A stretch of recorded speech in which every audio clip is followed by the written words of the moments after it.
He had exactly 14 hours left to live. Inside Kennel 12 at the Falcon Ridge Military Canine Facility, a 90-pound German Shepherd named Atlas paced the concrete floor like a caged hurricane. His official personnel file described him as combat-proven, high-threat deployment, but his recent behavioral reports described him as something else entirely: uncontrollable, a liability. Outside the heavy steel mesh, Sergeant Malik Turner pressed a piece of gauze against a fresh, bleeding bite mark on his forearm. "That's the fourth handler he's attacked this quarter," Malik muttered to the base veterinarian. "He's done." Atlas had been officially scheduled for euthanasia at 0700 the next morning, not because he lacked ability, but because he completely refused to respond. He ignored commands. He lunged at anyone wearing a uniform. He wouldn't even eat unless the food bowl was slid through a secure floor hatch. The official medical diagnosis read, "Severe combat stress response. Irreversible." Major Denise Calloway, the base's K9 operations chief, stared through the reinforced glass as the massive dog circled endlessly.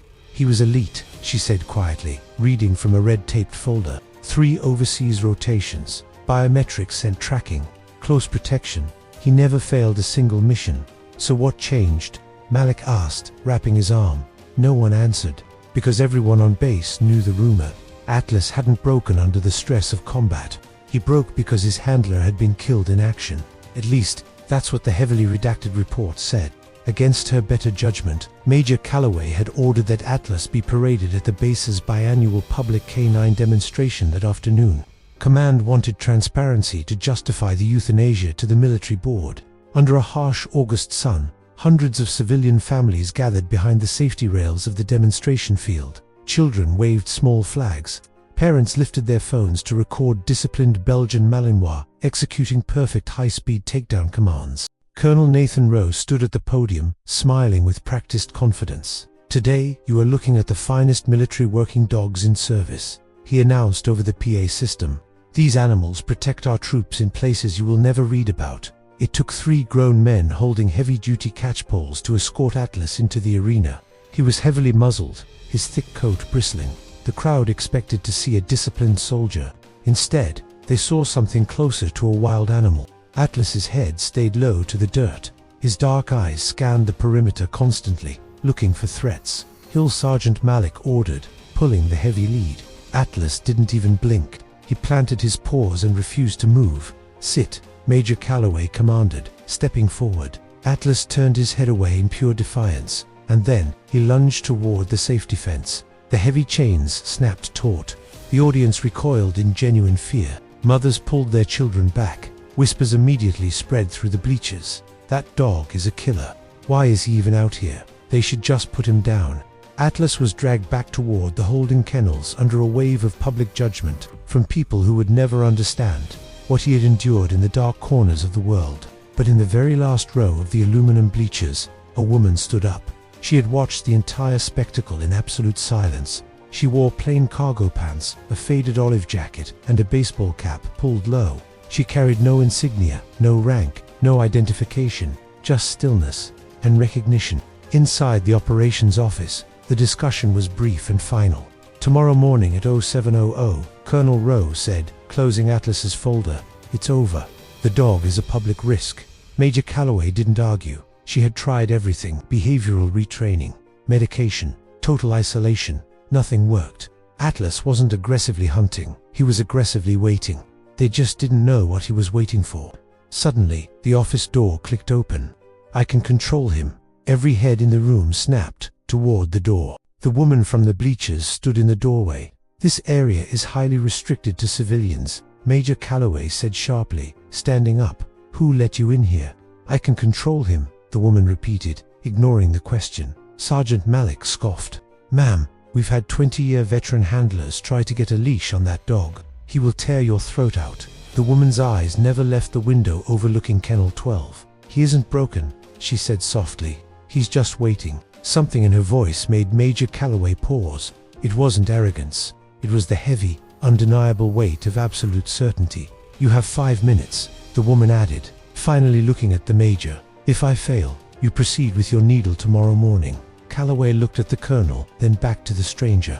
5 minutes. The heavy steel gate of Kennel 12 echoed loudly as it unlocked. Atlas rose instantly to his feet. A low, terrifying growl vibrated through the concrete walls. The woman stepped inside. The door clanged shut behind her. Then, she did something that made every experienced handler in the observation room curse under their breath. She walked to the center of the cage, knelt on the concrete, and completely turned her back to the dog. No eye contact, no dominance posture, no raised command voice, just total, absolute vulnerability. Atlas froze. The deep growl stopped in his throat. The woman whispered a single word.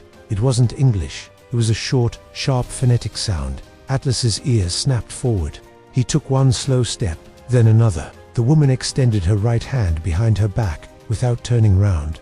She formed a highly specific, complex gesture with her fingers. Instantly, Atlas sat perfect, rigid, military posture. Major Calloway leaned heavily against the observation glass. That signal isn't in any of our training manuals. Inside the cage, the woman finally turned around. Her eyes met the dog's. For just a fraction of a second, her stoic composure cracked. She reached forward and unbuckled the heavy leather muzzle. The entire observation room held its breath, waiting for the bite. Instead, Atlas surged forward and buried his massive head into her chest. He pressed his weight against her like he had been waiting for this exact moment for years. The sound he made wasn't a growl. It was a high-pitched whine of pure, agonizing relief. When she finally emerged from the kennel, Atlas walked perfectly at her left side. No muzzle, no leash, no commands. No one in the hallway tried to stop her. Major Calloway stepped forward, her voice barely above a whisper. "Who are you?" The woman hesitated. "Civilians call me Mara Vance." "That's not what I asked." Before she could press further, the base security officer's secured tablet buzzed loudly. He looked down at the screen, and his face instantly drained of color. He turned the tablet around. The screen displayed a heavily redacted Department of Defense record, triggered by facial recognition at the gate. Former Army Special Operations K9 Handler. Call sign, Haven. Status, deceased. Operational incident. Major Calloway looked slowly from the tablet to the woman. You weren't killed in action." "No," Mara replied calmly, her hand resting on Atlas's head. "It was just easier for the people hunting us if they thought I was." The room went dead silent. Later, inside a swept and secured conference room, Mara revealed the truth. Atlas was not a standard patrol dog. He had been trained for deep cover Black Ops tracking. During a highly classified overseas mission, Mara and Atlas had tracked a massive weapons cache. But the trail didn't lead to insurgents. It led directly to an international trafficking ring embedded within Allied military infrastructure. They were ordered by a corrupt superior to stand down and destroy the evidence. When Mara refused, a training accident was arranged, an explosion meant to erase her. She survived and went underground. But Atlas was declared violently unstable and shipped stateside to be quietly euthanized, ensuring the dog could never be used to track the scent of the conspirators again. "They tried to erase both of you," Colonel Rose said, his jaw tight. "Yes," Mara nodded, "but they failed." "What do you want?" the colonel asked. Mara looked down at the dog who had refused to forget her. "I want to testify, and I want my partner back." Within 3 months, heavily armed federal agents executed sweeping indictments against the trafficking network, taking down 2 high-ranking officials who had tried to bury the truth. Atlas was officially removed from the euthanasia list and reinstated as an operational asset under a specialized federal witness protection program. They offered Mara a desk job, a quiet life where she could finally rest. She refused. "I won't disappear again," she told them. Instead, she began quietly training federal K9 teams. She taught young handlers how to read dogs beyond the standard manuals, how to recognize severe trauma that disguises itself as aggression, and how to understand that true loyalty never expires. Some bureaucratic systems will quickly discard what they do not understand. Some institutions will label fierce loyalty as instability, and some truths get buried because they threaten powerful people. But loyalty doesn't forget. And real partnerships don't break just because paperwork says they should. Atlas was never a dangerous dog. He was just waiting for the only voice in the world he trusted. And when that voice returned from the dead, so did he. Because sometimes, the bravest thing a soldier can do is refuse to disappear. And sometimes, the ones the world calls broken are simply waiting for someone who never stopped believing in them. If you were the base commander, would you have let the stranger into the cage? Let us know in the comments below. And for more stories of hidden heroes and silent authority, hit that subscribe button. This is Stories of Honor.